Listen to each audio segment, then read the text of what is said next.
Hello everyone. Sorry, মই আগৰ ক্লাছটো কৰি আছিলো। যিসকলে অলপ আগৰ ক্লাছটো চালে তেখেতসকলে গম পাইছে চাগে। Hello' hello'. Hello'.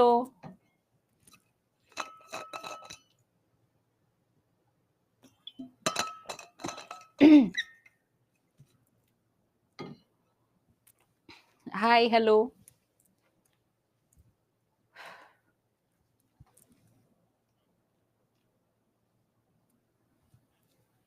I am back again, ma'am. Hazong, आप यहाँ फिर से आ गए? মেম কন্টিনিউয়াস কৰি ভাগৰ লাগা নাই লাগিছে বাৰু উপায় নাই কাৰণ এক্সাম আহি আছে প্ৰিপাৰেচন ভালকে কৰিবই লাগিব মোৰ কন্টিনিউ 12টাৰ পৰা ষ্টাৰ্ট হৈছে তাৰে আগতো আছিলে তো 12টাৰ পৰা এটাৰ পৰা দুটা দুটাৰ পৰা তিনিটা তিনিটাৰ পৰা চাৰিটা এতিয়া চাৰিটাৰ পৰা পাঁচটা হ'ব হাই হাই আহক জয়েন কৰি লওক সেইখিনি সময় মই অলপ বহি লৈছো অলপ ৰেষ্ট লৈ লৈছো কেনেকুৱা এক্সাইটমেন্ট কেনেকুৱা পঢ়াৰ এক্সাইটমেন্ট কেনেকুৱা good evening ma'am Rubul Hossain good evening Munmi Rajbongshi hi আপুনি হেমা মালিনী গব্বৰৰ ভয় কৰিব নালাগে আচ্ছা কাক কলে মই ভয় কৰিলো নেকি আপুনি হেমা মালিনী মেম গব্বৰক ভয় কৰিব নালাগে হা এডিআরই এটু ফার্স্ট ক্লাস মাজামা ম্যাম আচ্ছা মাজামা দেবপ্রিয়া পল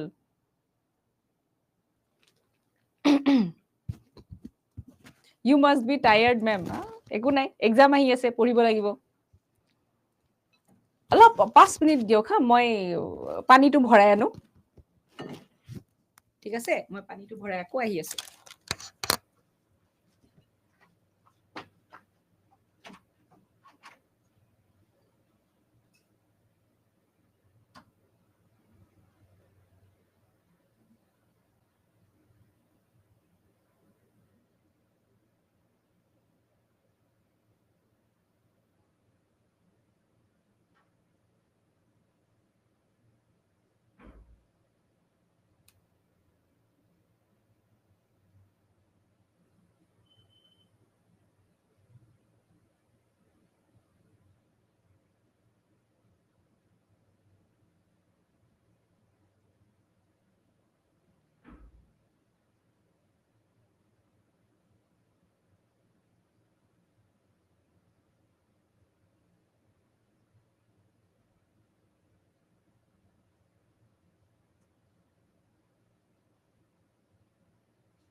হা হট ওয়াটাৰে যে থাৰ্মোস্টিলত হেতুৱে ভৰাই ৰাখিছো মাত ভাঙি গৈছে আচ্ছা মাইকটো পিন্ধাই নাই থাৰ্মোস্টিলত গৰম পানীয়ে ভৰাই ৰাখিছো মাত ভাঙি গৈছে মানে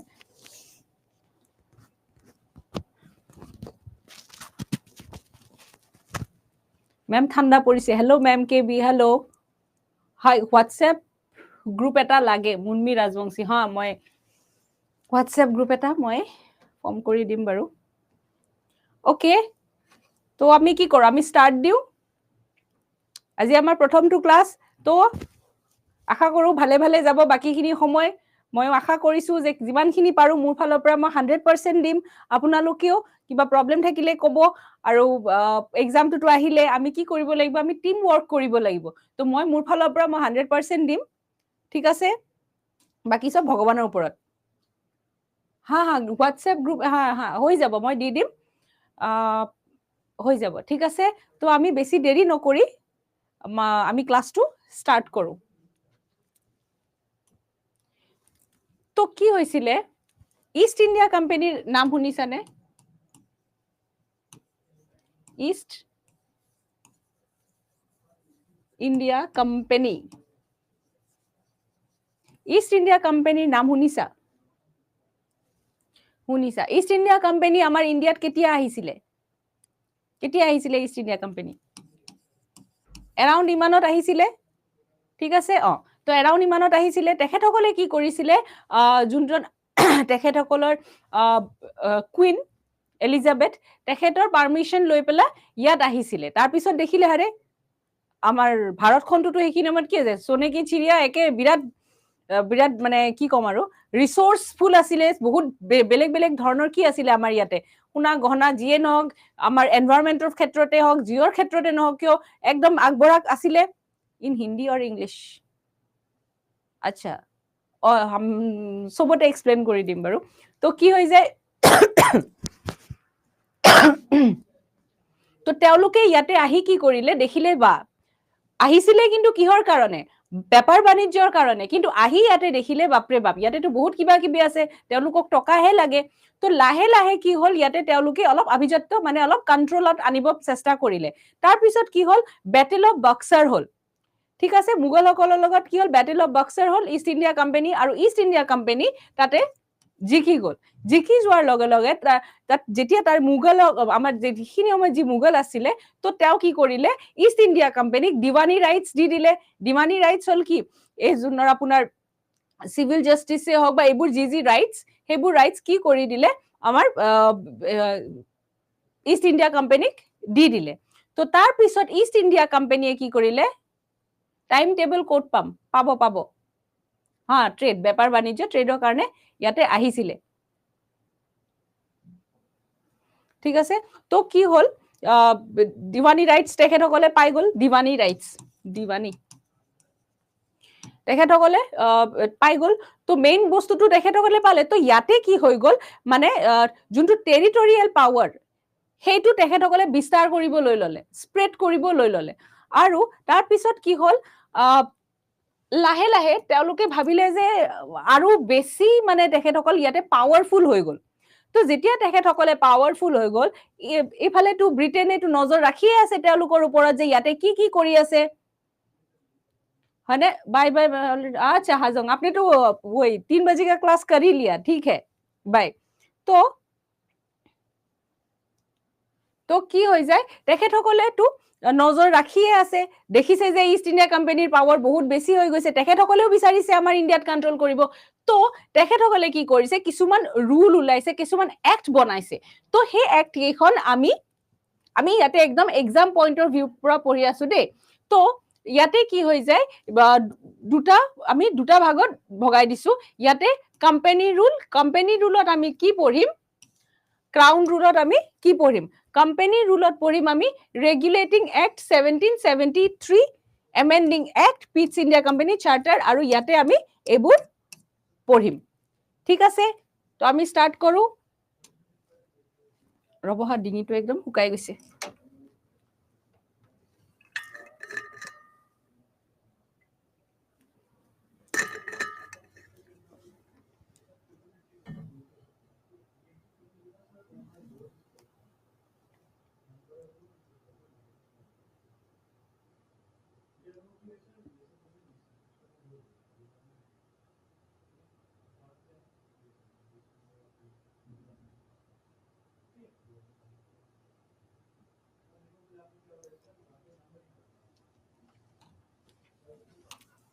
ओके तो फार्स्ट আমি কি পঢ়িম কোম্পানি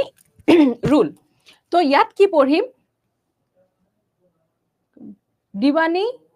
আচ্ছা আচ্ছা দিৱানী ৰাইট টু এ ৰেভিনিউৰ ওপৰত টু কালেক্ট ৰেভিনিউ কালেক্ট কৰাৰ কাৰণে যি মানে টকা বা টেক্স এইবোৰ কালেক্ট কৰাৰ কাৰণে যি ৰাইট আছে তো আমাৰ যিখিনি মুঘল আছিলে সেই মুঘলসকলে কাক দি দিছিলে এইটো ইষ্ট ইণ্ডিয়া কোম্পানীক দি দিছিলে কাৰণ বেটেল অফ বক্সাৰত ইষ্ট ইণ্ডিয়া কোম্পানী জিকি গ'ল হয়নে তো মেইন যিখিনি ৰাইটছ এই ৰাইট টু কালেক্ট ৰেভিনিউ বা চিভিল জাষ্টিছ যি তেখেতসকলৰ আমাৰ ইণ্ডিয়াই কি হৈ আছে তেখেতসকলৰ এইটো খাতিৰ নাছিলে তেখেতসকলক কি লাগে খালি পইচা লাগে তো সেইটো ৰাইটছটো তেখেতসকলে পাই গ'ল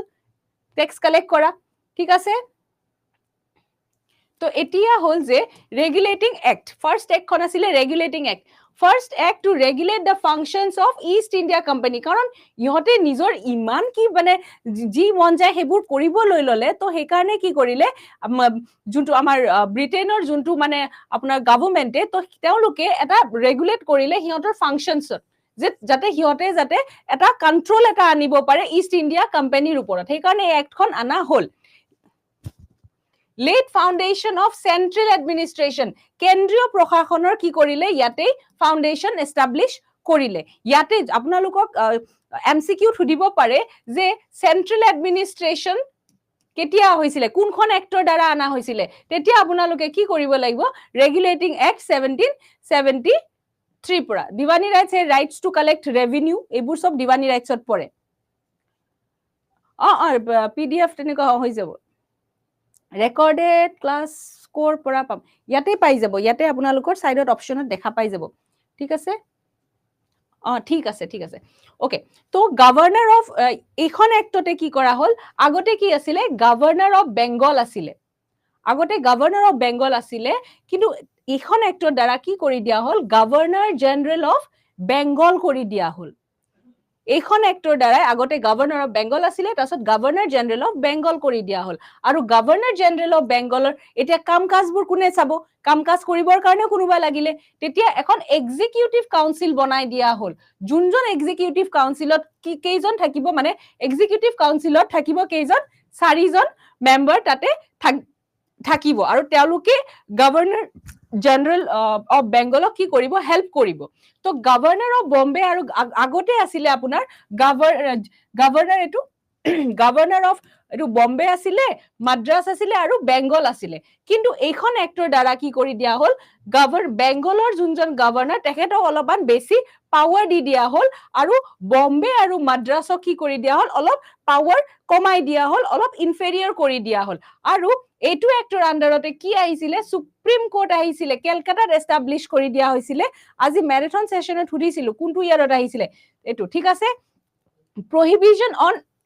কোম্পানী সাৰ্ভেন্ট এতিয়া চাওক এতিয়া যি সকলে যি সাৰ্ভেন্টস আছিলে কোম্পানীৰ আন্ডাৰত যি সকলে কাম কৰিছিলে তো কি কৰা হৈছিলে সৰি তো কোম্পানীৰ আন্ডাৰত যি আছিলে সাৰ্ভেন্টস আছিলে তো তেখেতসকলৰ ওপৰত ৰেষ্ট্ৰিকশনস আনি দিছিলে যে তেখেতসকলে বেলেগৰ আন্ডাৰত কাম কৰিব নোৱাৰে প্ৰাইভেটলি কাম কৰিব নোৱাৰে তেখেতসকলে ব্ৰাইব ল'ব নোৱাৰে মানে আপোনাৰ এইবোৰ কিবা কিবি তেওঁলোকৰ ওপৰত ৰেষ্ট্ৰিকশনস আনি দিছিলে ঠিক আছে তেখেতসকলে ঘুষ ল'ব নোৱাৰে এইবোৰ বহুত কিবা কিবি ৰেষ্ট্ৰিকশনস তেখেতসকলৰ ওপৰত আনি দিছিলে যে কোম্পানীৰ সাৰ্ভেন্ট হয় কোম্পানীৰ হৈ কাম কৰ কোৰ্ট অফ ডাইৰেক্টৰ্স এতিয়া আগতে আছিলে এখন কি কোৰ্ট অফ ডাইৰেক্টৰ্স আছিলে এখন এক্টৰ আগত তো এই কোৰ্ট অফ ডাইৰেক্টৰ্স এইটো নামটো মনত ৰাখিব নামটো আকৌ আমি পিছত পাম তো এতিয়া কথাটো হল যে increase the power of it court of ডাইৰেক্টৰৰ পাৱাৰ ইনক্ৰিজ কৰি দিয়া হৈছিলে টু ৰিপৰ্ট ইটস ৰেভিনিউ আচ্ছা আৰু এই কোৰ্ট অফ ডাইৰেক্টৰে কি কৰিছিলে ৰিপৰ্ট কৰিছিলে ডাইৰেক্ট ব্ৰিটিছাৰ সকলক ডাইৰেক্ট কুইন এলিজাবেথ ব্ৰিটেইনক কিৰ ক্ষেত্ৰত ৰেভিনিউ সিভিল আৰু মিলিটাৰী এফেয়াৰ্সৰ ক্ষেত্ৰত ঠিক আছে এতিয়া ফাৰ্স্ট গভৰ্ণৰ ৱাৰেন হাষ্টিং ঠিক আছে মনত ফেচটো মনত আছে নে আমি যেতিয়া জিকে বাইবোৰ পঢ়ো আমাৰ কি পাও who is the first governor general তেতিয়া আমি কি লিখিব লাগিব আমি লিখিব লাগিব ৱাৰেন হাষ্টিং এতিয়া সেইখন এক্টৰ পিছত আৰু এখন এক্ট আহিল এমেন্ডিং এক্ট 1781 এতিয়া এইখন এক্টত কি হৈছিলে এইখন এক্ট অফ সেটেলমেন্ট বুলিও কোৱা হয় এইখন এক্ট এটো নামটো মনত ৰাখিব এক্ট অফ সেটেলমেন্টও কোৱা হয় ইয়াতে কি কৰা হৈছিলে এই সুপ্ৰিম কোৰ্টৰ যি জুৰিসডিকশন সেইবোৰৰ ওপৰত এখন এক্টত দিয়া হৈছিলে এতিয়া কি দিয়া হৈছিলে যে সুপ্ৰিম কোৰ্টে এতিয়া এইটো জিজিবি মানে গভৰ্ণৰ জেনাৰেল অফ বেংগল এই সুপ্ৰিম কোৰ্টে কি কৰিব নোৱাৰিব এই গভৰ্ণৰ জেনাৰেল অফ বেংগল তেখেতৰ council servants of the company revenue matters collection of revenues এইবোৰ ক্ষেত্ৰত সুপ্ৰিম কোৰ্টে মাত মাতিব নোৱাৰিব মানে কি গোটেই যিখিনি পাৱাৰ ব্ৰিটিছাৰ সকলে নিজৰ হাতত লৈ ললে সুপ্ৰিম কোৰ্টক জুডিচিয়াৰিক একো পাৱাৰ নিদিলে ঠিক আছে your voice is breaking নেটৱৰ্কৰ কাৰণে নেকি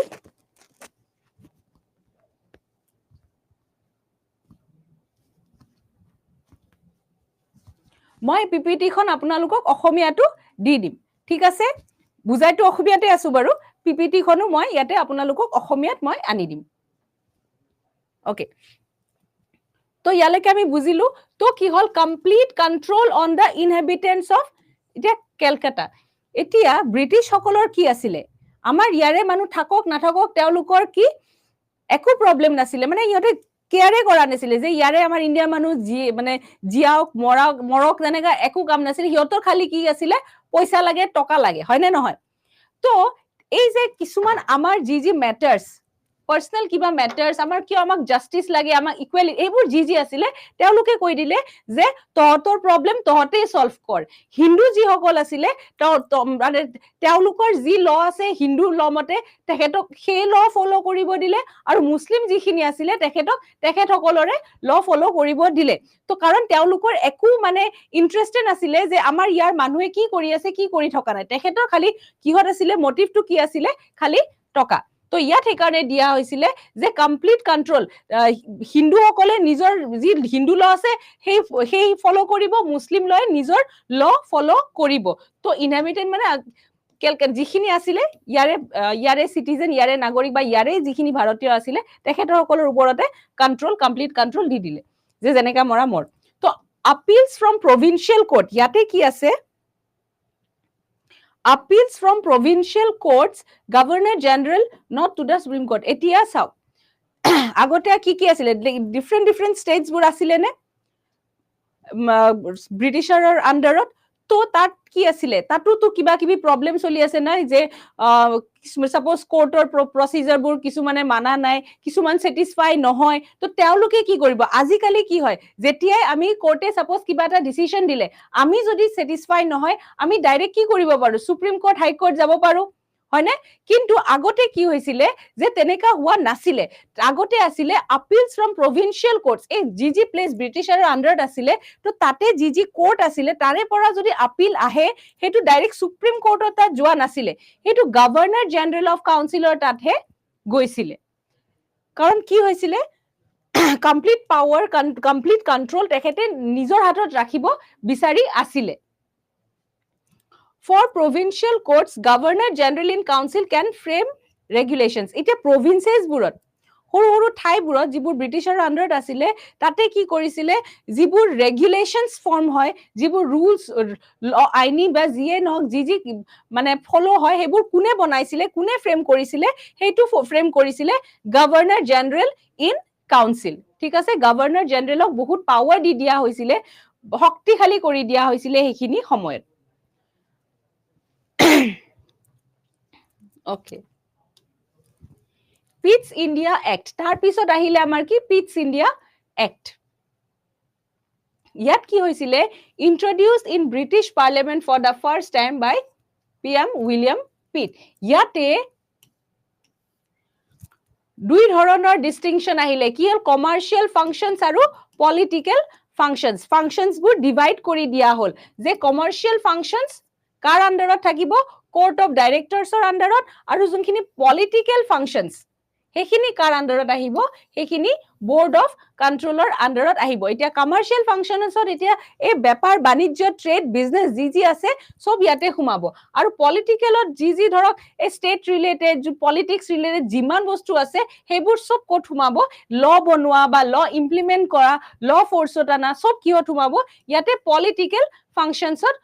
সোমাব এই এটুৰ কাৰ আন্ডাৰত আছিলে এটু কোৰ্ট অফ ডাইৰেক্টৰছৰ আন্ডাৰত আৰু এটু বোৰ্ড অফ কন্ট্ৰোলৰ আন্ডাৰত it represented East India company আৰু এই কোৰ্ট অফ ডাইৰেক্টৰে কাক ৰিপ্ৰেজেন্ট কৰে ইষ্ট ইণ্ডিয়া কোম্পানীক আৰু বোৰ্ড অফ কন্ট্ৰোলে কাক ৰিপ্ৰেজেন্ট কৰে ডাইৰেক্ট ব্ৰিটিছ ক্ৰাউন মানে যোনখিনি এতিয়া চাওক বেপাৰ বাণিজ্যতকৈ বেছি ইম্পৰ্টেন্ট কি হয় ল মেকিং হয় নে নহয় ল কেনেকে বনাব ল কোড ইমপ্লিমেন্ট কৰিব কি বনাব তো মেইন পাৱাৰ খিনি মানে লাহে লাহে ব্ৰিটিছসকলে কি কৰি আছিলে ইষ্ট ইণ্ডিয়া কোম্পানীক অলপ উইক কৰি আছিলে কাৰণ তেওঁলোক বহুত পাৱাৰফুল হৈ গৈছিলে তো লাহে লাহে পাৱাৰ্ছবোৰ আমি লাহে লাহে গম পাম যে পাৱাৰ্ছবোৰ তেওঁলোকে নিজৰ ফালে আনি আছিলে তো বুজি পালো to supervise and direct all operations of civil government, military, revenue by British Crown. আৰু ইয়াতে এই যোনটো ডাবল গভৰ্ণমেণ্ট ইয়াতে কি হৈছিলে ইন্ট্ৰডিউস হৈছিলে ব্ৰিটিছ গভৰ্ণমেণ্ট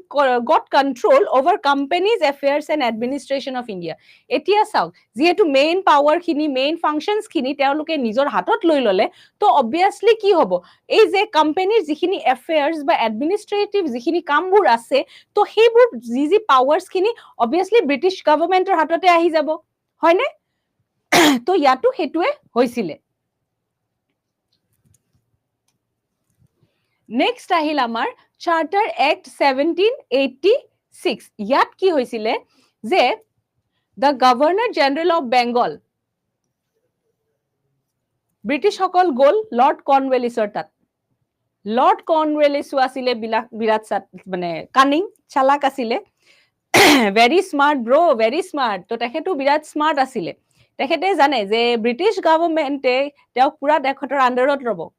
কুইনে যি ক'ব সেইটোৱে হ'ব তো তেখেতে এটা ডিমাণ্ড দিলে এই দুটা ডিমাণ্ড দিলে এটো আৰু এটো কি ডিমাণ্ড দিলে to override the decision of his council in case of special cases কিছুমান স্পেশাল কেसेसত আৰু এটা চাওক গভৰ্ণৰ জেনেৰেল অফ বেংগল হৈ গল তো তেখেতৰ কি থাকিব কাউন্সিল থাকিব না এই চাৰিজন মেম্বাৰ পঢ়িছিল যে তো তেখেতে কৈছিলে যে কিছুমান স্পেশাল কেसेसত যাতে তেখেতে যি কয় মই ওভাৰৰাইড কৰিব পাৰো যাতে মই তেখেতৰ কথা নুশুনিবও পাৰো তো হেতু যাতে মোৰ ওপৰত কি নহয় বাইন্ডিং যাতে নহয় তো হেতু এটা ডিমান্ড দিছিলে আৰু নেক্সট ডিমান্ড কি দিছিলে he would be the commander in chief এতিয়া কথাটো হল যে কমান্ডাৰ ইন চিফ এটা বেলেগ অফিস আছিলে কিন্তু কৰ্ণৱেলিছে বিচাৰিছিলে যে এই অফিসটো কমান্ডাৰ ইন চিফ পোষ্টটো তেখেতক দিয়াটো তো লৰ্ড কৰ্ণৱেলিছে দুটা ডিমান্ড ৰাখিলে নেক্সট আমি পঢ়িম চাৰ্টাৰ এক্ট অফ 1793 ইয়াত কি হল এক্সটেন্ডেড দা ওভাৰৰাইড এই যে অলপ আগতে যে পঢ়িলো কৰ্ণৱেলিছে দুটা ডিমান্ড ৰাখিছিলে হয়নে এটা কি তেওঁ যাতে ওভাৰৰাইড কৰিব পাৰে আৰু নেক্সট কি আছিল কমান্ডাৰ ইন চিফ তো ইয়াতে যোনটো কৈছে যে এই যোনটো ওভাৰৰাইড কৰা পাৱাৰটো হেতু কিন্তু কৰ্ণৱেলিছৰ পিছত যি সকল গভৰ্ণৰ আহিব তেওঁলোকৰ তাত এক্সটেন্ড হল যে তেওঁলোকেও হেতু কৰিব পাৰিব and also to the governors of Bombay and Madras এই যে পঢ়িছিলো যে বম্বে আৰু মাদ্ৰাছক কি কৰি দিয়া হৈছিলে গভৰ্ণৰছ বুৰক তেওঁলোকক অলপ ইনফেৰিয়ৰ কৰি দিয়া হৈছিলে কাৰণ আগত কি বনাইছিলে গভৰ্ণৰ জেনেৰেল অফ বেংগল তো বেংগলৰ গভৰ্ণৰক বেছি পাৱাৰফুল কৰি তেখেতসকলক অলপ ইনফেৰিয়ৰ কৰা হৈছিলে কিন্তু এইখন এক্টে কলে যে গভৰ্ণৰ অফ কি কৰা হৈছিলে গভৰ্ণৰ জেনেৰেল অফ বেংগলক কি কৰা হৈছে আৰু বেছি পাৱাৰফুল কৰি দিয়া হৈছিলে বাকি যোনজন গভৰ্ণৰ অফ বম্বে আৰু মাদ্ৰাছ আছিলে তেখেতসকলৰ পৰা আৰু বেছি পাৱাৰ্স এওক দিয়া হল আৰু এওক আৰু বেছি পাৱাৰফুল কৰি দিয়া হল ট্ৰেড মনোপলি ওয়াজ এক্সটেন্ডেড এতিয়া চাওক যেতিয়া ইষ্ট ইণ্ডিয়া কোম্পানী যেতিয়া আমাৰ ইয়াতে আহিছিলে আমাৰ ইণ্ডিয়াত আহিছিলে তেতিয়া কি হৈছিলে তেওঁলোকে যোনজনী আমাৰ হেৰি আছিলে ব্ৰিটিছ এলিজাবেথ কুইন এলিজাবেথ আছিলে তেখেতসকলৰ পৰা পাৰমিশন লৈছিলে যে ইণ্ডিয়াত খালি তেখেতসকলেই খালি ট্ৰেড কৰিব ঠিক আছে কোৱেশ্চনবোৰ দিবনে ৰিলেটেড কোৱেশ্চনবোৰ দিম মই এতিয়া সেই ট্ৰেড মনোপলিটোৱে বুজাব গৈছো তো কি হল তেখেতসকলে কি কৰিছিলে যে পাৰমিশন লৈছিলে যে ইণ্ডিয়াত আমিয়ে খালি কি কৰিম ট্ৰেড কৰিম আমিয়ে খালি বেপাৰ বাণিজ্য কৰিম বাকি কিন্তু কোনেও আহিব নোৱাৰিব এই যে মনোপলিটো যে আমিয়ে খালি কৰিম বেলেগে কৰিব নোৱাৰিব তো পিডিএফ পাই যাব তো সেই বস্তুটো কি হল আৰু এক্সটেন্ড কৰি দিয়া হল 20 বছৰৰ কাৰণে ট্ৰেড মনোপলিটো যে অনলি আপোনালোকে তাতে ইণ্ডিয়াত বিজনেছ কৰিব, বাকী কোনোৱে নোৱাৰে। তো সেই মনোপলিটো কি কৰিলে 20 বছৰৰ কাৰণে আকৌ এক্সটেণ্ড কৰি দিলে।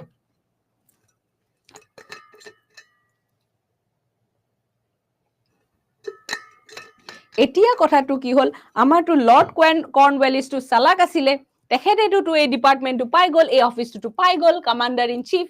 কিন্তু বাকি দুটা ডিমাণ্ডৰ এটা ডিমাণ্ডটো কলে যে এক্সটেণ্ড হ'ব, এতিয়া যিমান যি গভৰ্ণৰ আহিব তেখেতকো সেই পাৱাৰটো দিব, অভাৰ ৰাইডিং পাৱাৰ। কিন্তু এই যে লৰ্ড কৰ্ণৱালিছক যে দিয়া হৈছিলে commander in chief, not to give this post to other general, other governor general, বেলেগক দিয়া নহয়, সেইটো খালি কৰ্ণৱালিছৰ তাত আছিলে, সেইটো পাৱাৰ এক্সটেণ্ড নহয়, খালি অভাৰ ৰাইডিং পাৱাৰটো এক্সটেণ্ড হ'ব। ঠিক আছে। বোৰ্ড অফ কণ্ট্ৰল, এতিয়া চাওক কিমান চালাকিৰ কাম কৰিলে। বোৰ্ড অফ কণ্ট্ৰল পাইছিলো যে অলপ আগতে, পাৱাৰটো যে ইনক্ৰিজ কৰি দিছিলে সিহঁতৰ, আগৰ খিনিও লাগিছিল, মাজৰ পৰা বুজি পোৱা নাই বস্তুবোৰ ভালকে। আচ্ছা, ৰেকৰ্ডেড ক্লাছ আপুনি পাই যাব, তাতে ভিডিঅ'টো হোৱাৰ পিছত আগত পাই যাব। তো আমি মানে কি একবোৰ পঢ়ি আছো, সেই একবোৰ পঢ়া আৰু অলপ আছে বাৰু, বেছি নাই। তো ইয়াত কি দিলে, board of control to be paid from Indian revenue. তো এই যে বোৰ্ড অফ কণ্ট্ৰল, তেওঁলোকৰটো কি, যিহেতু মানুহ ৰাখিছে তাতে, তো অবভিয়াছলি তেওঁলোকক কি কৰিব লাগিব, পইচাটো দিবই লাগিব, চেলাৰীটো দিবই লাগিব। তো ব্ৰিটিছসকলে কি কৰিলে, যে আমাৰ যে ইণ্ডিয়ান ৰেভিনিউ, তাৰ পৰা কি তেওঁলোকক পইচা দিব, মানে একদম ইণ্ডিয়াক মানে এতিয়া লুটি পুটি খাব আৰু। তো এতিয়া আহিছে আমাৰ charter act 1813, abolition of trade monopoly. কি আছিলে, যে অনলি ইষ্ট ইণ্ডিয়া কোম্পানীয়ে আমাৰ ইয়াতে বেপাৰ বাণিজ্য কৰিব, বেলেগে নোৱাৰে। তো এই যে চাৰ্টাৰ এক্ট অফ 1813 আহিল, যে তাত কোৱা হৈছিলে যে ট্ৰেড মনোপলিটো এণ্ড কৰি দিয়া হল, শেষ কৰি দিয়া হল, এবলিশ কৰি দিয়া হল। আৰু এই ব্ৰিটিছ ক্ৰাউনক কি কৰিলে, সভৰেন কৰি দিলে। মানে কি, এওঁৰ ওপৰত আৰু কোনো নাই, এওঁৱে যি ডিচিশ্যন ল'ব, যি ৰায় ল'ব, যিয়ে নলওক কিয়, এওঁৰ যিখিনি ডিচিশ্যন, এওঁৰ যিখিনি জাজমেণ্ট, সেইখিনি কি হ'ব, সৰ্বে সৰ্বা হ'ব, এওঁৰ ওপৰত আৰু বেলেগ কোনোৱে একো মাত মাতিব নোৱাৰে। ডিচিশ্যনছবোৰ কোনে ল'ব, ব্ৰিটিছ ক্ৰাউন। তো দেখিলে নে, লাহে লাহে কি কৰিলে, ইষ্ট ইণ্ডিয়া কোম্পানী ইমান পাৱাৰফুল হৈ গৈছিলে না, এটা টেৰিটৰিয়েল মানে এৰি এটা এষ্টাব্লিছ কৰিছিলে আমাৰ ইণ্ডিয়া, টেৰিটৰিয়েল পাৱাৰ এটা। তো ব্ৰিটিছ ক্ৰাউনে গম পালে যে এই ইহঁতে গৈ পেলাই এনেকুৱা কৰি আছে, আৰু ইমান ডাঙৰ দেশত ইমান বস্তু আছে আমাৰ ভাৰতত। তো সেইকাৰণে সিহঁতে কি কৰিলে, ইষ্ট ইণ্ডিয়া কোম্পানীৰো এনেকা এক্ট বনাই বনাই বনাই বনাই সিহঁতৰ পৰাও লাষ্টত কি কৰিব, পাৱাৰখিনি নিজৰ হাতত লৈ ল'ব। Ma'am give all important question, হা, গোটেই কুৱেশ্যনবোৰ দিয়া হ'ব। হোৱাটছএপ লিংক কৰি দিম। মোৰ ক্লাছটোতো 4টাৰ পৰাই ষ্টাৰ্ট হ'ব, ইজ দেয়াৰ এনি টাইম, হা, মোৰ ক্লাছটো 4টাৰ পৰা এতিয়া কণ্টিনিউ হ'ব। তো হৈ গ'ল ব্ৰিটিছ ক্ৰাউন সভৰেন। তো অথৰাইজড লোকেল গভৰ্ণমেণ্ট, এতিয়া চাওক, সব যেতিয়া ব্ৰিটিছাৰে নিজে লৈ থাকিব, অবভিয়াছলি সিহঁতেও স্মাৰ্ট হয়, যে আমি যদি বেছিকে লৈ থাকো, ইয়াৰে যিখিনি জনসাধাৰণ, ইয়াৰে যিখিনি মানুহ, তেওঁলোকে কি কৰিব, তেওঁলোকে প্ৰটেষ্ট কৰিব পাৰে, হয় নে নহয়? যেতিয়া আমি যদি সব লুটি পুটি সব যদি খাওঁ, তেখেতসকলে অলপ আমাৰ ভাৰতৰ মানুহক অলপ এটা তেল মাৰি থলে। এতিয়া কেনে ধৰণৰ তেল মাৰিলে, আমাৰ ইয়াতে যি লোকেল গভৰ্ণমেণ্ট আছে, তেওঁলোকক মানে এইখিনি অথৰিটি দিলে, এইখিনি তেওঁলোকক পাৱাৰ দিলে, যে আপোনালোকেও টেক্স ল'ব পাৰে ইণ্ডিয়াৰ পৰা। লোকেল গভৰ্ণমেণ্ট খিনিয়ে কি কৰিব, ভাৰতত যি লোকেল গভৰ্ণমেণ্ট আছে, তেওঁলোকেও কি কৰিব পাৰিব, জনসাধাৰণৰ পৰা টেক্স ল'ব পাৰিব। আৰু কোনোবাই যদি টেক্স নিদিয়ে, তেনেহলে তেখেতসকলে কি কৰিব পাৰিব, লোকেল গভৰ্ণমেণ্ট টেক্স নিদিয়া মানুহজনৰ ওপৰত কিবা পানিচমেণ্ট দিয়াব পাৰিব। ঠিক আছে মেম, আছামিছত দিব, মই পিপিটি এইটো মই দি দিম বাৰু, এইটো টেনশ্যন ল'ব নালাগে। সৰি, অকে, মানে কি ইয়াতে কিছুমান ৱৰ্ডছবোৰ বহুত ইম্পৰ্টেণ্ট হয় ইংলিছৰ, সেইকাৰণে মই এইটো দিছো। বাকী মোৰ চব আপুনি আজি যোনে যোনে ক্লাছ কৰিলে অলপ আগতে, তেওঁলোকে গমেই পাব, ইংলিছত লিখি গোটেই তলত অসমীয়াতে লিখা আছে। অকে, তো এতিয়া আমি মানে ইয়াতে ধৰক এই ব্ৰিটিছ গভৰ্ণৰ কিবা কিবি এইবোৰ মানে হেৰি কৰিম বাৰু, একো কথা নাই, মই পিপিটিখন আপোনালোকক অসমীয়াতে এইটো মই বনাই দিম। অকে, তো অকে, এইটো বুজি পালো। পাৰ্মিশ্যন টু খ্ৰীষ্টিয়ান মিছনাৰীজ, আহি গল নে permission dile ka Christian missionaries and also provided for the spread of western education a western education ahi gol amar yate permission di dile aru yate ahi gol Charter Act of 1833 ইয়াত কি হৈছিলে major steps লোৱা হৈছিলে centralization in India centralization হলে কি হ'ব গুটেইখিনি power সেন্টাৰত গুছি যাব না গুটেইখিনি পাৱাৰ কাৰ হৈ যাব ব্ৰিটিছ গভৰ্ণমেন্টৰ হৈ যাব কুইন এলিজাবেথৰ আন্ডাৰত সব আহি যাব তো সেই কাৰণে এইখন এক্টত সেই আইডিয়াটো আনা হল তাৰ পিছত আমাৰ ইয়াতে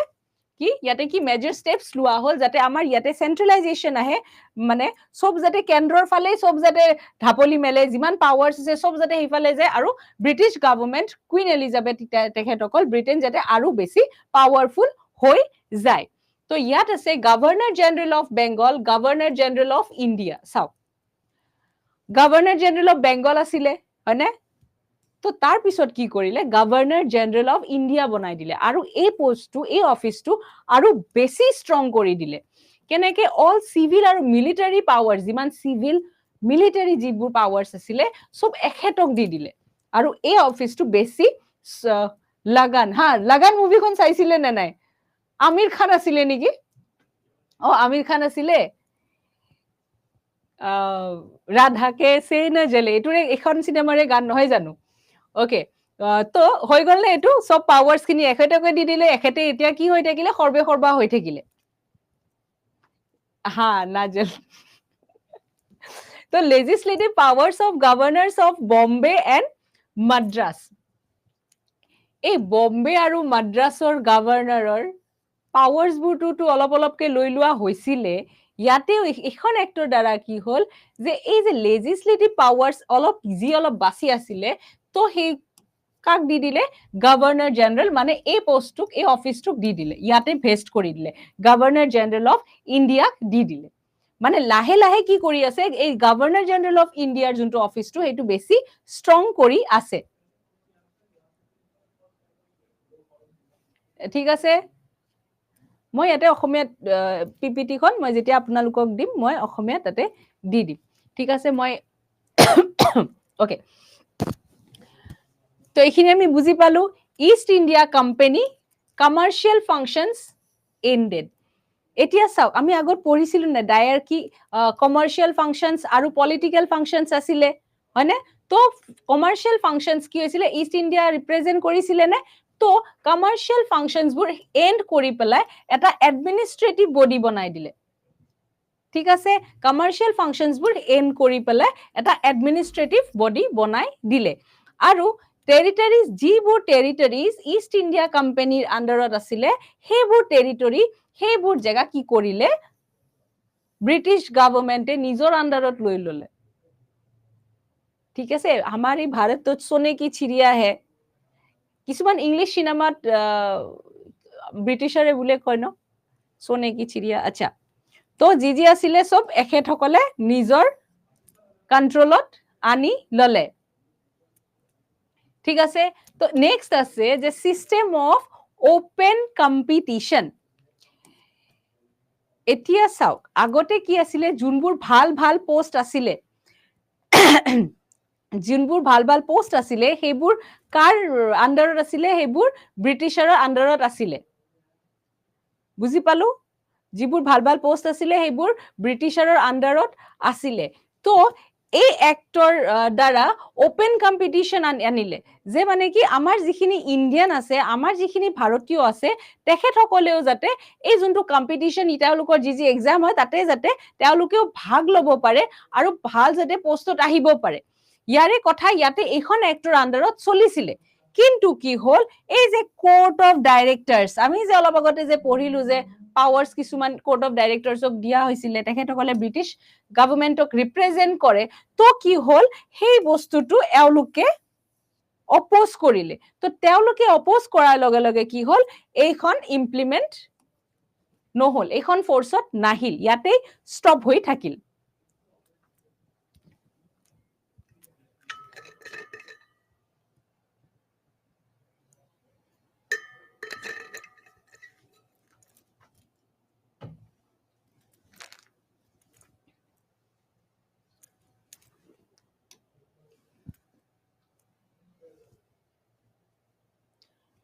গভৰ্ণৰ জেনেৰেল ইন কাউন্সিল এইখন চাৰ্টাৰৰ এক্টত কি হৈছিলে charter act of 1853 governor general in council ফাংশনসবোৰ কাম কাজবোৰ দুভাগ কৰি দিছিলে এটা কি লেজিসলেটিভ ফাংশন এটা আছিল কি এক্সিকিউটিভ ফাংশনস লেজিসলেটিভে ল বনায় আৰু এক্সিকিউটিভে কি কৰে এটো অপাৰেট কৰে ইমপ্লিমেন্ট কৰে হেতুৰ ওপৰত কাম কৰে ওকে তো তাতে কি কৰা হৈছিলে আমি এতিয়ালৈকে এক্সিকিউটিভৰ ফালে আহা নাই দে ফাৰ্ষ্টতে আমি কি লেজিসলেচাৰটো চাই লম ইয়াত আছিলে যে 6 জন নতুন মেম্বাৰ ললে 6 নিউ মেম্বাৰ্স আৰু তেখেতসকলক কি বুলি কোৱা হ'ল লেজিসলেটিভ কাউন্সিলৰ বুলি কোৱা হ'ল ইয়াতে 6 জন নতুন মেম্বাৰ ললে আৰু লেজিসলেটিভ কাউন্সিলাৰ্স বুলি কোৱা হ'ল তাতে 4 জন ইন্ডিয়ান মেম্বাৰ ললে আৰু দুজন কি কৰিলে ব্ৰিটিছ মেম্বাৰ ললে মানে কি হ'ল লাহে লাহে আমাৰ ইন্ডিয়াৰ মানুহবোৰে গম পোৱা হ'ল ন যে ইহঁতে কি কৰি আছে ইহঁতে অলপ মানে আমাৰ ওপৰত বেছি ইহঁতে কন্ট্ৰোল কৰি আছে আমি অলপ কি হ'ল সাফোকেট হলো হয়নে এটা যেতিয়া বন্ধ কোঠালিত আপোনাক যেতিয়া ভৰাই থোৱা হ'ব অবভিয়াসলি আপুনি এদিন দুদিন থাকিব আপুনি থাৰ্ড দিনাখন অবভিয়াসলি আপুনি প্ৰটেষ্ট কৰিব যে নাই মই থাকিব নোৱাৰো ঠিক আছে তো সেই কাৰণে ব্ৰিটিছ গভৰ্ণমেন্টে ভাবিলে যে ইহঁতক অলপমান শান্ত কৰি ৰাখাটো ভাল হ'ব তো সেই কাৰণে কি কৰিলে এটো এনেই মানে নামত দিলে কিন্তু পাৱাৰছ ইমান নাছিলে এখেতসকলৰ তো 6 জন ললে 4 জন মেম্বাৰ্স কোৰ পৰা ললে ফ্ৰম দা প্ৰভিন্সিয়েল গভৰ্ণমেন্ট এই মাদ্ৰাছৰ পৰা বেংগল আগ্ৰা মাদ্ৰাছ বম্বে বেংগল আগ্ৰাৰ পৰা ললে আৰু দুজন ব্ৰিটেনৰ পৰা ললে তো গভৰ্ণৰ জেনাৰেল লেজিসলেটিভ কাউন্সিল এতিয়া যোনটো governor general legislative council named as Indian central legislative council এতিয়া আগতে যোনটো যত লছ বনোৱা হৈছিলে হেতু কাৰ আছিলে গভৰ্ণৰ জেনাৰেল লেজিসলেটিভ কাউন্সিল বুলি কোৱা হৈছিলে তো পিছত কি কৰিলে আকৌ বেছি ষ্ট্ৰং কৰি দিলে কৰি পেলাই named as Indian central legislative council বা ইয়াক মিনি পাৰ্লিয়ামেন্ট বুলিও কৈছিলে ঠিক আছে আগৰ একখনত কি হৈছিলে যে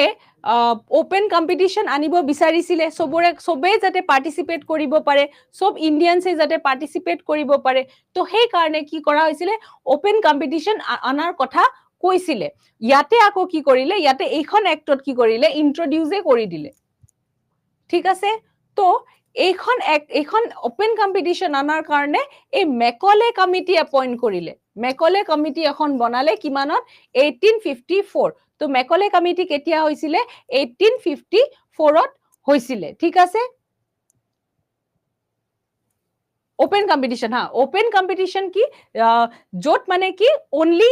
মানে আগতে কেনেকুৱা আছিলে যে যিবোৰ ভাল পোষ্ট যিবোৰ ভাল অফিস অনলি কাক ৰাখা হৈছিলে তাতে খালি ব্ৰিটিছাৰ সকলে হে ফিল কৰিছিলে পোষ্টবোৰ আমাৰ ইণ্ডিয়াক একো দিয়া নাছিলে তো ইয়াৰে আগৰ একখনত কি কৰা হৈছিলে এটা ইন্ট্ৰোডিউস কৰাৰ কথা আছিলে কিন্তু কোৰ্ট অফ ডাইৰেক্টৰছে অপোজ কৰি দিলে তো এইখন এক্ট আৰু কো নাহিল কিন্তু এইখন এক্টৰ দ্বাৰা কি হ'ল ওপেন কম্পিটিশন আহি গল যে এতিয়া আমাৰ ইণ্ডিয়ান মানুহবোৰেও কি কৰিব পাৰে এটলিষ্ট পাৰ্টিসিপেট কৰিব পাৰে বা অফিসত ভাগ লব পাৰে তো ইয়াতে সেই কাৰণে মেকলে কমিটি আহিলে 1854 ত আৰু extended companies rule for unlimited period এতিয়া চাওক কোম্পানিজৰ ৰুল কেতিয়া ব্ৰিটিছ গভৰ্ণমেন্টে কোম্পানিৰ ৰুল এক্সটেন্ড কৰিছিলে কিমান আগৰ একখনত 20 বছৰৰ কাৰণে তো কি হল এতিয়া 20 বছৰৰ ভিতৰত 20 বছৰৰ সময়ৰ ভিতৰত তো ব্ৰিটিছ গভৰ্ণমেন্টে কি কৰিব নোৱাৰে সেই ইষ্ট ইণ্ডিয়া কোম্পানীক মানে এন্ড কৰিব নোৱাৰে বা তেখেতসকলক টাৰ্মিনেট কৰিব নোৱাৰে কিন্তু যেতিয়া এক্সটেন্ডেড কোম্পানিজ ৰুল যেতিয়া আনলিমিটেড পিৰিয়ডৰ কাৰণে তেখেতসকলৰ ৰুল তেখেতসকলে মানে কৈছে আৰু যে তহঁতে আনলিমিটেড পিৰিয়ডৰ কাৰণে থাকিবি তো মিন কি কৰে যে সেই ইষ্ট ইণ্ডিয়া কোম্পানীটো ব্ৰিটিছাৰ সকলে যিকোনো সময়ত সেইখন টাৰ্মিনেট কৰি দিব পাৰে কিন্তু যদি এটা সময় এটা নিৰ্ধাৰিত কৰি দিয়ে যে 5 বছৰ 10 বছৰ 20 বছৰলৈকে থাকিব তেনেহলে কিন্তু কি কৰিব নোৱাৰে টাৰ্মিনেট কৰিব নোৱাৰে কিন্তু ইয়াতে যেহেতু আনলিমিটেড পিৰিয়ড কৰি দিলে তো ইয়াতে ডিলে ক্লজত যে can be terminated at any time যিকোনো সময়তে কি কৰিব পাৰে হেতু ইষ্ট ইণ্ডিয়া কোম্পানী টাৰ্মিনেট কৰি দিব পাৰে মেকলে কমিটি এই ওপেন কম্পিটিশন মেইনলি এটোৰ কাৰণে আহিছিলে এখন কমিটি বনোৱা হৈছিলে যাতে এই ওপেন কম্পিটিশন ওপৰত তেখেতসকলে কাম কৰিব পাৰে কাৰণ ডাইৰেক্ট কলেটো নহব না যে আমি ওপেন কম্পিটিশন তাৰে কিছুমান বস্তু আছে কিছুমান প্ৰভিজনছ আছে বনাব লগা তো সেই প্ৰভিজনছবোৰ সেই কামৰ সেই তাৰে ওপৰত কোনে কাম কৰিব তাৰে ওপৰত মেকলে কমিটিয়ে কাম কৰিব আমি এখিনি একদম এক্সাম পইণ্ট অফ ভিউৰ পৰা চাই আছো ঠিক আছে ইয়াৰ পৰাই কোৱেশ্চন আহে তো কোম্পানী ৰুল হল যিখিনি দিছো এইখিনি এনেকাকে চালে আহি যাব প্ৰবলেম নাই বাৰু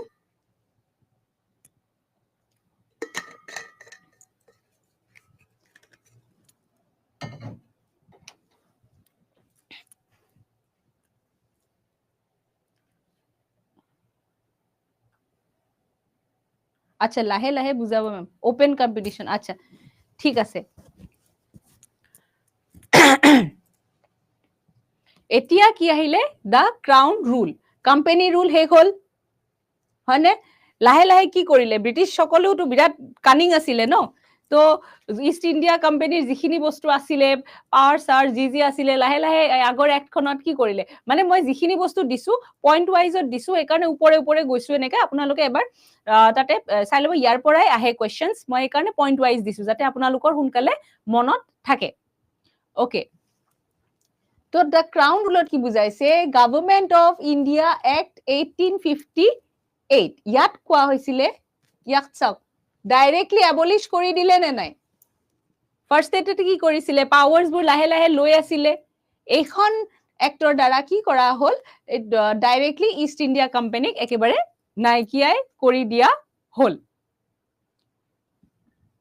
পিডিএফ বোৰ কেতিয়া পাম মেম পিডিএফ বোৰ সোনকালে পাই যাব মই অসমীয়াত পিডিএফটো আৰু এবাৰ মই বনাই পেলাই ইংলিছতো দিম মই অসমীয়াটো ইয়াতে মই অলপ বনাই পেলাই মই আপোনালোকক ঠিককে সজাই পৰাই দিম হ'বনে ওকে তো যেতিয়া এবলিশ কৰি দিলে ব্ৰিটিছ ইষ্ট ইণ্ডিয়া কোম্পানী নাইকিয়া কৰি দিলে তেতিয়া কি কৰিলে পাৱাৰ্ছ কি হল ট্ৰান্সফাৰ হৈ গল নে নাই গোটেই যিমান যি এনেওতো পাৱাৰ্ছ খিনিতো এওঁলোকৰ তাততো গৈ আছিলে তো এতিয়া যেতিয়া এণ্ড কৰি দিলে যি অলপ চলপ কিবা যদি পাৱাৰ আছিলে তেনেহলে সেইবোৰ পাৱাৰবোৰ কাটাত যাব এবলিশ কৰাৰ লগে লগে ব্ৰিটিছ ক্ৰাউনত তাত গুচি যাব এলিজাবেথ বাইদেউ তাত সব গুচি যাব তো গভৰ্ণৰ জেনাৰেল অফ ইণ্ডিয়া এতিয়া গভৰ্ণৰ এই পোষ্টটোক যে কিমান বাৰ চেঞ্জ কৰা হৈছে গভৰ্ণৰ জেনাৰেল অফ ইণ্ডিয়া কি কৰিলে ভাইচ ৰয় অফ ইণ্ডিয়া কৰি দিলে ঠিক আছে আহা অসমীয়াত কনভাৰ্ট কৰি দিম পিপিটি খনত মই এটো কৰি দিম বাৰু এটো টেনশন লব নালাগে হেতু মই কৰি দিম নেক্সট ক্লাছতো আপোনালোকে অসমীয়াত পাব এখনত নহল মানে একো নাই মই নেক্সট এখন যেতিয়া আপোনালোকক দিম তেতিয়া মই অসমীয়াত কৰি দিম আৰু নেক্সট মই যিখিনি ক্লাছ কৰিম সেইখিনিত আপোনালোকে পাবই অসমীয়াতে পাব এখনতে নহল খালি হা হৈ যাব সব হৈ যাব টেনশন নলব তো ওকে তো ফাৰ্ষ্ট ভাইস ৰয় কোন আছিলে মনত ৰাখিব এটো বিৰাটে ইম্পৰ্টেন্ট কোৱেশ্চন হয় লৰ্ড ক্যানিং তো the system of double government was ended এই যে বোৰ্ড অফ কন্ট্ৰোল আৰু বোৰ্ড অফ ডাইৰেক্টৰ্স অলপ আগতে যে পঢ়িছিলো যে ডায়াৰ কি হেতু কি হল এইখন এক্টৰ দ্বাৰা সেইখন শেষ হৈ থাকিলে কাৰণ কিছুমান পাৱাৰ্স কি হৈছিলে ইষ্ট ইণ্ডিয়া কোম্পানীক দিয়া হৈছিলে হয়নে যোনবোৰ কমাৰ্শিয়াল আছিলে আৰু পলিটিক্যালবোৰ ব্ৰিটিছৰৰ হাতত ৰাখিছিলে কিন্তু এতিয়া কথাটো কি হল যে ইষ্ট ইণ্ডিয়া কোম্পানীকটো শেষে কৰি দিলে হয়নে ইষ্ট ইণ্ডিয়া কোম্পানীটো নাই দুটাই থাকিব দুটাই থাকিব দুটাই থাকিব দুটাই থাকিব টেনশন লব নালাগে মই সব ঠিক হৈ যাব আচ্ছা তো এতিয়া কথাটো কি হল দা এই যেটো ডাবল গভৰ্ণমেন্ট এতিয়া মই যি বুজাই আছো আপোনালোকে হেতু শুনক তো এই যে ডাবল গভৰ্ণমেন্টৰ যোনটো আছিলে হেতু কি হল শেষ কৰি দিলে मैम बोथ नीड आ जाएगा तो শেষ কৰি দিলে office of secretary of states for India created কি ক্ৰিয়েট কৰিলে office of secretary for India তেখেতসকলে ক্ৰিয়েট কৰিলে এইখন এক্টৰ দ্বাৰা he will be the member of British cabinet আৰু তেখেতে কি হ'ব ব্ৰিটিছ ক্যাবিনেটৰ মেম্বাৰ হ'ব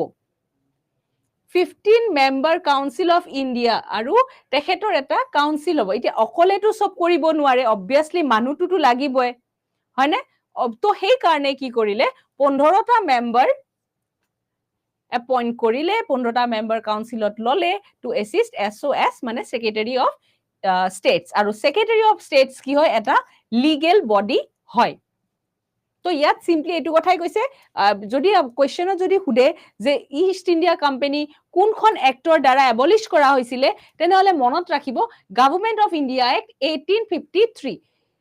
35 টু লিখি নতব 1858 টু মনত ৰাখিব আমি এই গভৰ্ণমেন্ট অফ ইণ্ডিয়া এক্টটো দেখি আমি ও আনসাৰ কমন পৰিছে বুলি দি থৈ আহো কিন্তু গভৰ্ণমেন্ট অফ ইণ্ডিয়া এক্টটো আৰু আছেতো ন এখনেতো নাই ওকে এখিনি আমি বুজি পালো মই কোৱাখিনি বুজি পালে নে নাই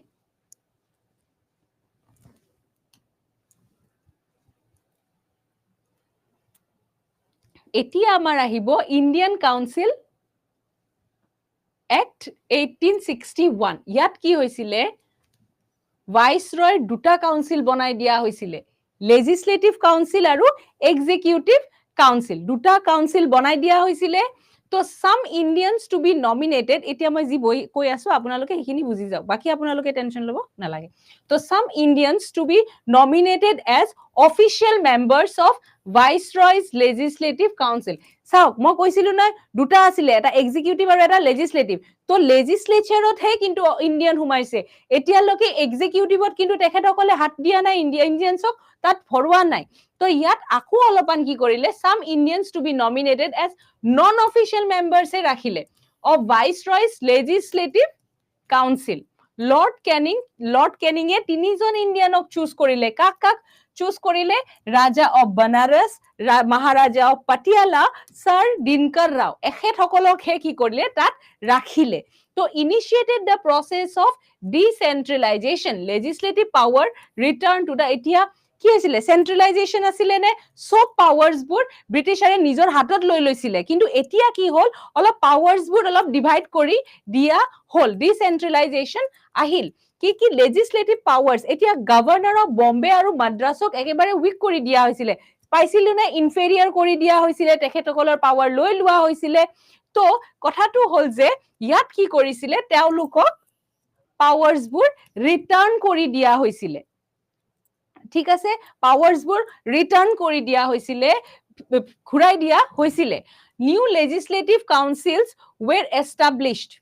নতুন লেজিসলেটিভ কাউন্সিল বনালে এইখন এক্টৰ আন্ডাৰতে কি বনালে পাঞ্জাব 1897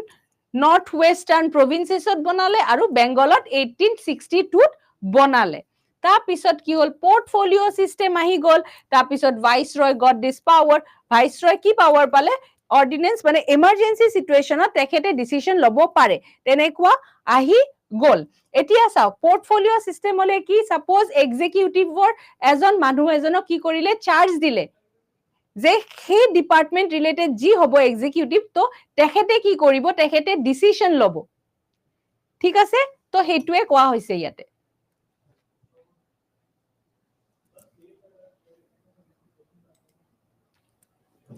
question answer আহি যাব question answer MCQs ৰ কথা কৈছে তো আহি যাব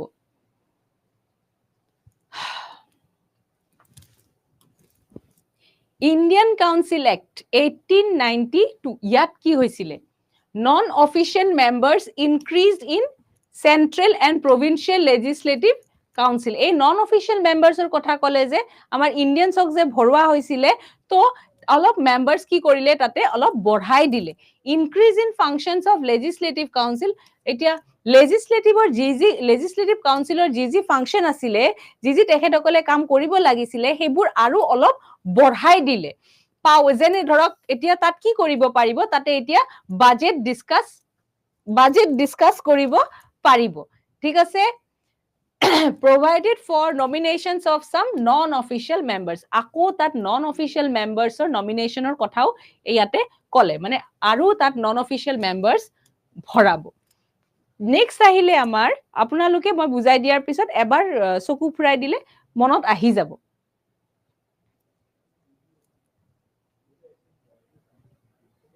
MCQs মই লম টেষ্ট লম টেনশন লব নালাগে তো ইনক্রিজ ইন এখন কাউন্সিলত কি কৰি দিয়া হৈছিলে এই যে লেজিসলেটিভ কাউন্সিল যে increase in the size of legislative council লেজিসলেটিভৰ কি কৰি দিয়া হৈছিল সাইজ টু ইনক্ৰিজ কৰি দিয়া হৈছিলে সেন্ট্ৰাল লেজিসলেটিভ কাউন্সিল আৰু কি provincial legislative council আনা হৈছিলে ফাংশনস কি কৰিলে বঢ়াই দিলে কাৰ নন অফিচিয়েল মেম্বাৰ্স ইয়াত কোন আছিল আমাৰ ইণ্ডিয়ানছ আছিলে নে তো তেখেতসকলৰ পাৱাৰছ অলপ বঢ়াই দিলে মানে association of Indian with the south কি আছিলে লেজিসলেটিভতহে ৰাখিছিলে আমাৰ ইণ্ডিয়ানছক এক্সিকিউটিভতটো ৰাখা নাছিলে কিন্তু এইখন এক্টৰ দ্বাৰা কি হ'ল এক্সিকিউটিভতো আমাৰ ইণ্ডিয়ান আমাৰ ভাৰতীয়ক ইয়াতে আনিলে first Indian two join was Satyendra Prasad নামটো মনত ৰাখিব তেওঁ ল মেম্বাৰ হিচাপে তাত কি কৰিছিলে তাত জয়েন কৰিছিলে ঠিক আছে ইয়াতে ইন্ট্ৰোডিউস কৰি দিয়া হৈছিলে communal ৰিপ্ৰেজেন্টেশন for Muslims separate electoral এতিয়া চাও ইয়াত কমিউনেল ৰিপ্ৰেজেন্টেশন ফৰ মুসলিম মানে কি যদি সাপোজ মানুহ এজন কি কৰিলে কন্টেস্ট কৰিলে ইলেকশন খেলিলে তো তাতে কি হল আপোনাৰ হে মানুহজন মুসলিম কমিউনিটিৰ তো তেখেতক কোনে ভোট কৰিব মুসলিমেহে কৰিব তেখেতক নন মুসলিমে কৰিব নোৱাৰে ঠিক আছে মেম এতিয়া জাস্ট এডিআৰই পাৰচেজ পেক কৰিলো আপুনি ৰেকৰ্ডিং চাই লব আৰু ইয়াৰে যোনখন পিডিএফ এখন আপোনালোকে পাই যাব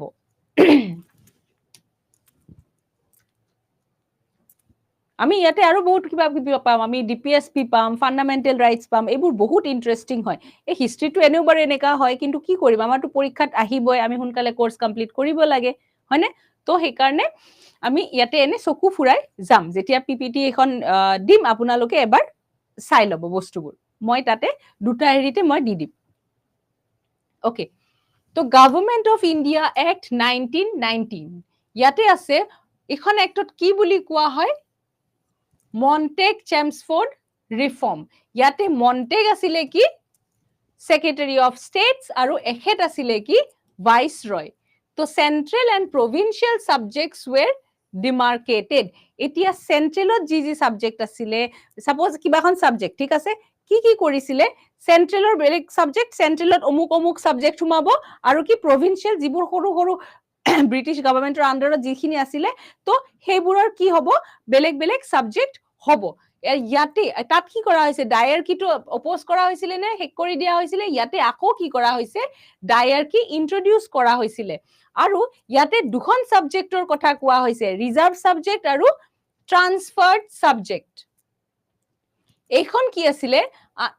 under the control of গভৰ্নৰ and executive council আৰু যিখিনি ৰিজাৰ্ভড সাবজেক্ট সেইখিনি কাৰ আন্ডাৰত আছিলে হে গভৰ্নৰ আৰু এক্সিকিউটিভৰ কাউন্সিলত আন্ডাৰতে আছিলে কিন্তু in this case they are answerable to legislative council এইটো কেছত লেজিসলেটিভ কাউন্সিলক তেখেত আনসাৰেবল আছিলে কিবা হলে কিবা নহলে তেখেতসকলক জনাব লাগিছিলে কিন্তু এই ৰিজাৰ্ভ সাবজেক্টৰ ক্ষেত্ৰত গভৰ্নৰ আৰু এক্সিকিউটিভ কাউন্সিল আনসাৰেবল নাছিলে हाँ हो जाएगा हजम हो जाएगा কিন্তু এতিয়া এখন যেতিয়া আহি গল তেতিয়া কিন্তু এটো কি হল নট সাকসেসফুল বুজি পালো মানে কি আমাৰ ইয়াতে ইংলিশও আছে হিন্দীও আছে আসামিজ ষ্টুডেন্টও আছে এসপাইৰেন্ট তো সেই কাৰণে মই ইংলিশত দি পেলে অসমীয়াত বুজাইছো কিন্তু কোনো কথা নাই মই যেতিয়া এখন দিম তেতিয়া মই অসমীয়াত দি দিম বুজি পালো समझे कि नहीं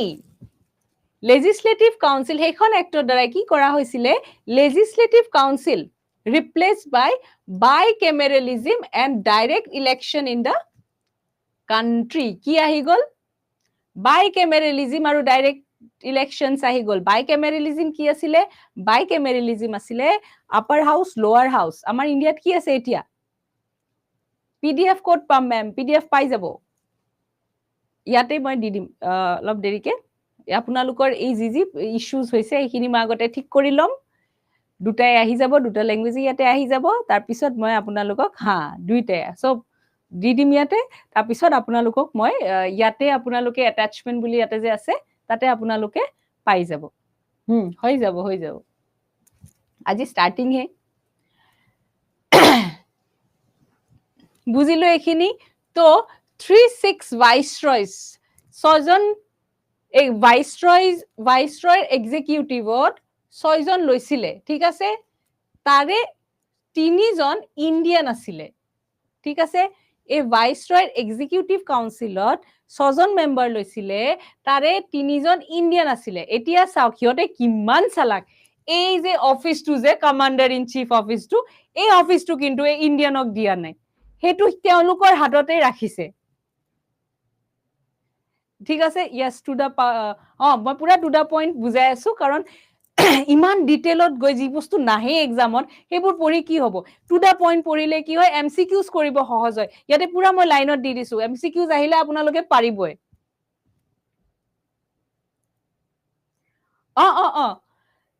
ঠাকুৰীয়া হৈ যাব।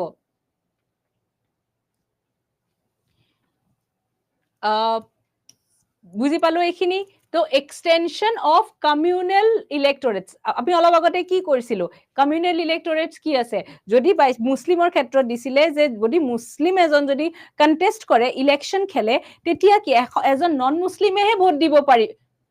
মুছলিমে যদি ইলেকশ্যন খেলে এজন মুছলিমেহে ভোট দিব পাৰিব তেখেতক, নন মুছলিমে নোৱাৰে। তো এইখন এক্টত কি কোৱা হৈছিলে যে এই কমিউনেল ইলেক্টৰেটটো আকৌ মানে এক্সটেন্ড কৰিব দিলে, কাৰ ক্ষেত্ৰত, ডিপ্ৰেছড ক্লাছ, কোনোবা যদি ডিপ্ৰেছ ক্লাছ উঠে, সেই ডিপ্ৰেছ ক্লাছৰে এজন মানুহ এজনে কি কৰিব পাৰে, তেওঁক ভোট দিব পাৰে। উইমেন যদি উঠে উইমেনে পাৰে, লেবাৰ। তো তেনেকা হলেতো খেলি মেলি হৈ যাব ন, প্ৰব্লেম হৈ যাব। তো এইখন এক্টত সেইটোৰ কথা কলে। নিউ অফিস, নতুন এটা অফিস এখন বনালে, high commissioner, secretary of states, lots of power transfer to him. আমি অলপতে কি পাইছিলো, এটা নতুন অফিস বনোৱা হৈছিলে নে, সেক্রেটারি অফ স্টেটস আছিলে নে, সেক্রেটারি অফ স্টেটস। এতিয়া কি হল, এটা নতুন অফিস এটা বনালে, মানে এনেকা হৈছে ব্ৰিটিছত যি মন গৈছে, আজি এইটো অফিস বনালো, কালি সেইটো অফিস বনালো, মানে ইমান টেকফুলি কাম কৰিছিলে। কাৰণ লাহে লাহে কি হৈছিলে, আমাৰ ইণ্ডিয়ান মানুহবোৰে বুজি পোৱা হৈছিলে যে ইহঁতে আমাৰ ওপৰত কি কৰি আছে, অত্যাচাৰ কৰি আছিলে। প্ৰথমতে বুজি পোৱা নাছিলে ইমান, হয়নে? ষ্টৰী বুকস, মেম ভাল লাগিছে ক্লাছ কৰি, থেংক ইউ। তো কি হৈছিলে,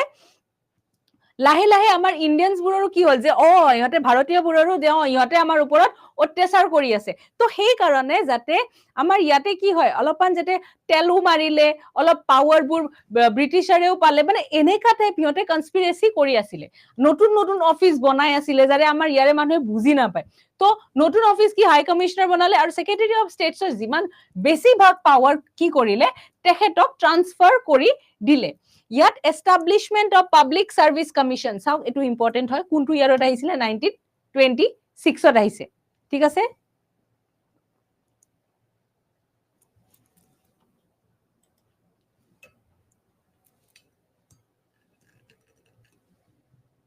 পিকচাৰ কোৱালিটিও কমাব বঢ়াব পৰা নাই, আজি অলপ প্ৰব্লেম দি আছে বাৰু,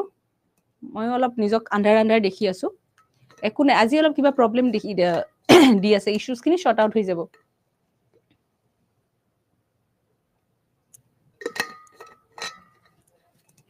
আপোনালোকে লাঞ্চ কৰিছে না নাই কওক, লাঞ্চটো কৰিছে ন? তো কি হল, এখন establishment of public service commission আহি গল। provinces got power to enact their budget. আগতে কি আছিলে, চেণ্টাৰত তাত আছিলে ব্ৰিটিছ গভৰ্ণমেণ্ট, তেখেতসকলে কি কৰিব পাৰে, ল বনাব পাৰে, বাজেট ৰিলেটেড যিয়ে নহওক কিয়, ঠিক আছে। কিন্তু এতিয়া কি হল, provinces got power to enact their budget, কাৰণ ডিচেন্ট্ৰেলাইজেশ্যন হৈ গল, হয়নে, পাৱাৰ্ছবোৰ ডিভাইড কৰি দিলে। তো ইয়াতে বাজেট বনোৱা পাৱাৰটো প্ৰভিন্সিয়েলত পাই গল। তো after completion of 10 years a commission will be formed. এতিয়া কি হল, যেতিয়া এইখন এক্টত যি আছে এইখন যেতিয়া ফলো হ'ব, তাৰ পিছত কি হ'ব, এটা কমিশন এখন ফৰ্ম হ'ব 10 বছৰ পিছত। 10 বছৰ যেতিয়া কমপ্লিট হ'ব এইখন এক্টৰ, কৰা নাই, কিয় কৰা নাই, ময়ো কৰা নাই, একো নাই, আমি পিছত একেলগে কৰিম, আপুনি আপোনাৰ ঘৰত, মই মোৰ অফিসত, ঠিক আছে। তো কি হল, 10 years পিছত এখন কি হ'ব, কমিটি ফৰ্ম হ'ব, যে কামবোৰ ঠিকমতে হৈ আছে নে নাই। কিন্তু ব্ৰিটিছাৰ সকলে এনেকা কাম কৰিলে আহিল সাইমন কমিশন, কিন্তু 10 বছৰ নোহোৱাৰ আগত 2 বছৰ মানে 10 বছৰ হোৱাই নাই, 2 বছৰ আছে আৰু কমপ্লিট হ'ব, তাত কি কৰিলে কমিশন এখন ফৰ্ম কৰি দিলে সাইমন কমিশন, আৰু তেওঁলোকে কি কৰিলে নো ইণ্ডিয়ানছ, কোনো ইণ্ডিয়ানছক লোৱা নাই, সব ব্ৰিটিছ। সেই কাৰণে কি কৰিলে, আৰে আমাৰ ইণ্ডিয়াৰ কাৰণে তহঁতে ল বনাবি, ইণ্ডিয়াতে তহঁতে আছ, আৰু তহঁতে যিখন ল বনাইছ বা যিখন কমিশন ফৰ্ম কৰিছ তাত আমি নাই, অবভিয়াছলি খং উঠিব না নাই, হয় নে? আমাৰ ঘৰত যেনেকাকে হয় ন যে আমাৰ ৰিলেটিভে আমাৰ কাজিন সাজিন সবকে মাতিলে, হাৰে মোকে নামাতিলে, হয় নে না? ঘৰৰ বিয়াত হয় নে নহয়, এনেকুৱা হৈছে নে খং কৰা কৰি? তো কি হল, আমাৰ অবভিয়াছলি তো আমাৰ পলিটিক্যাল পাৰ্টি যিখিনি সময়ত ধৰক মুছলিম লীগ আছিলে বা আমাৰ INC আছিলে, তেখেতসকল অবভিয়াছলি খং উঠিব, তেখেতসকলে কি কৰিলে বয়কট কৰি দিলে যে নালাগে যা। This commission submit its report in 1930. এওঁলোকে কি কৰিলে খাতিৰে নকৰিলে যে আৰে আমাৰ ইণ্ডিয়াৰ মানুহবোৰে কি কৈ আছে, কোনটো বয়কট কৰি দিছে, কিবা কৰি দিছে, একদম খাতিৰ কৰা নাই, আৰু কি কৰি দিলে ৰিপৰ্ট সাবমিট কৰি দিলে 1930। আৰু এইখন কমিশনত কিবা কিবি তেখেতে ৰেকমেণ্ড কৰিলে, ঠিক আছে? কি কি ৰেকমেণ্ড কৰিলে, ডিসকণ্টিনিউ ডায়াৰকি, এই ডায়াৰকি চিষ্টেমটো যে আছিলে, সেই ডায়াৰকি চিষ্টেমটো কি কৰিলে ষ্টপ কৰিব কৰিলে, শেষ কৰিব ক'লে। টু ব্ৰিং ৰেছপন্সিবল গভৰ্ণমেণ্ট আনাৰ কথা ক'লে, ফেডাৰেশ্যনৰ কথা ক'লে, কমিউনেল ইলেক্টৰেট অলপ আগতে যে পঢ়িলো সেইটো কণ্টিনিউ কৰিব ক'লে। মানে কি এখন এক্টেও বিচাৰিছিলে আমাৰ ইণ্ডিয়াত মানে ডিভাইড এণ্ড ৰুল পলিচি, কাৰণ এইবোৰ ইলেক্টৰেল এইবোৰ কিবা কিবি আহি গ'লে অবভিয়াছলি ডিভাইড এণ্ড ৰুল পলিচিটো হ'বই ন। তো তেখেতসকলে ভাবিছিলে যে ইণ্ডিয়া এতিয়া এক হৈ আছে, তো সেই কাৰণে অলপমান তাক কি কৰো ডিভাইড কৰি দিওঁ। তাৰপিছত আহিল আমাৰ কি government of India act 1935, establishment of all India federation. All India federation হ'ল, তাতে কি হ'ল ব্ৰিটিছ প্ৰভিন্সেছ আৰু প্ৰিন্সলি ষ্টেটছ আহি গ'ল এই অল ইণ্ডিয়া ফেডাৰেশ্যনত। প্ৰিন্সলি ষ্টেটছ মানে যিসকল ষ্টেটছ ৰজা মহাৰাজাৰ আণ্ডাৰত আছিলে যে, তেতিয়া সেই সকলক কি বুলি কোৱা হৈছিলে প্ৰিন্সলি ষ্টেটছ বুলি কোৱা হৈছিলে।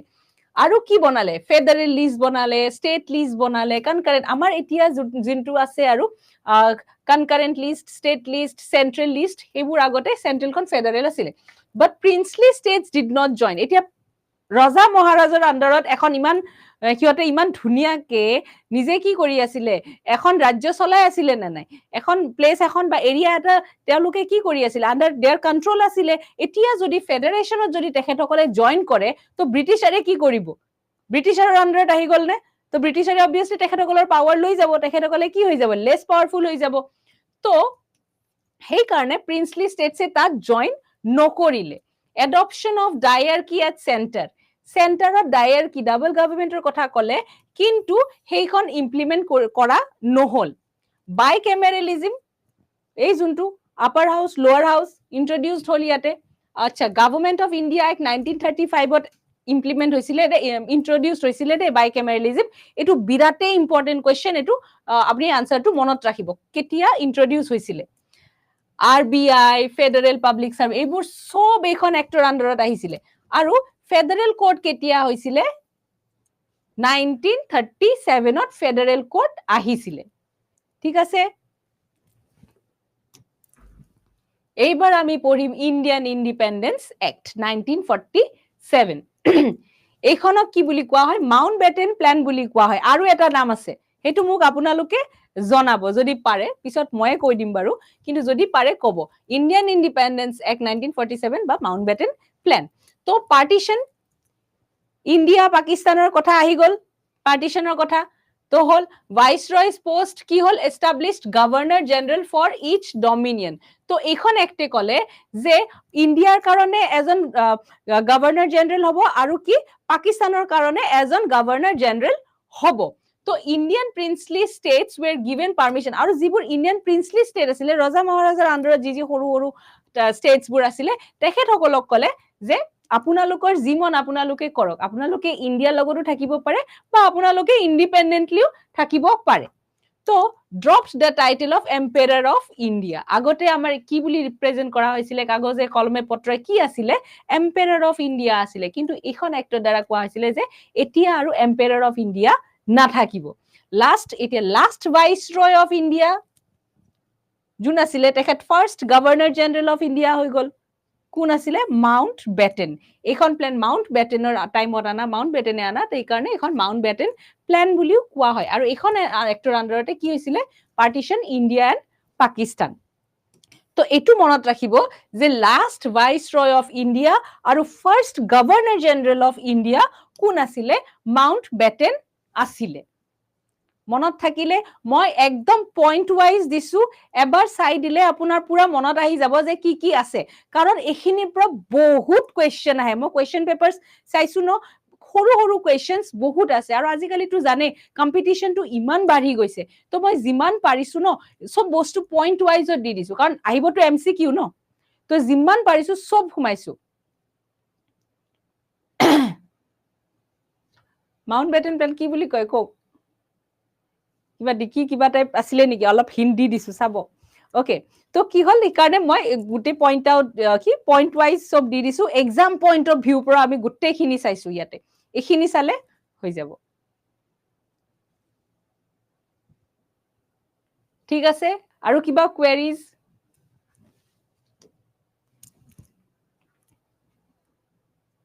ডিকি বাৰ্ড প্লেন Manoj Das very good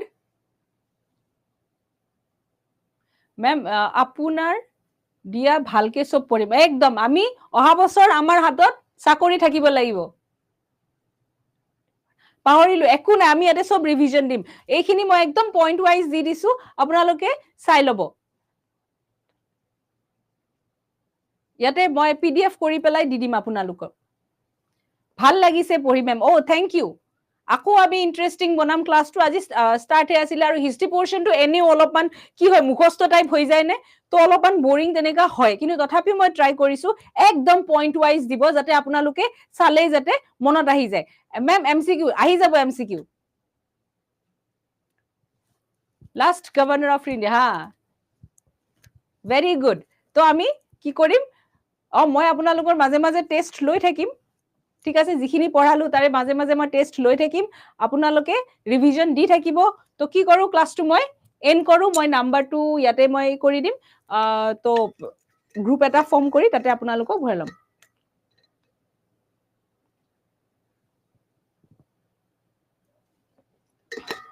ma'am আপুনি ক্লাছটো মজা জোছত কৰে খালি আছামিজ আপুনি বিশ্বাস কৰিব 12টাৰ পৰা কন্টিনিউ ক্লাছ কৰি আছো লাঞ্চ কৰা নাই কৰিমহে এতিয়া হোৱাটসএপ গ্ৰুপ ফৰ্ম হৈ যাব চাওক আপোনালোকৰ যিমান কোৱেৰিজ আছে আচ্ছা সব শেষ এতিয়া মই যাওঁ মেম গ্ৰুপ প্লিজ মই মোৰ নাম্বাৰটো দি দিম মই দি দিছো ৰ'ব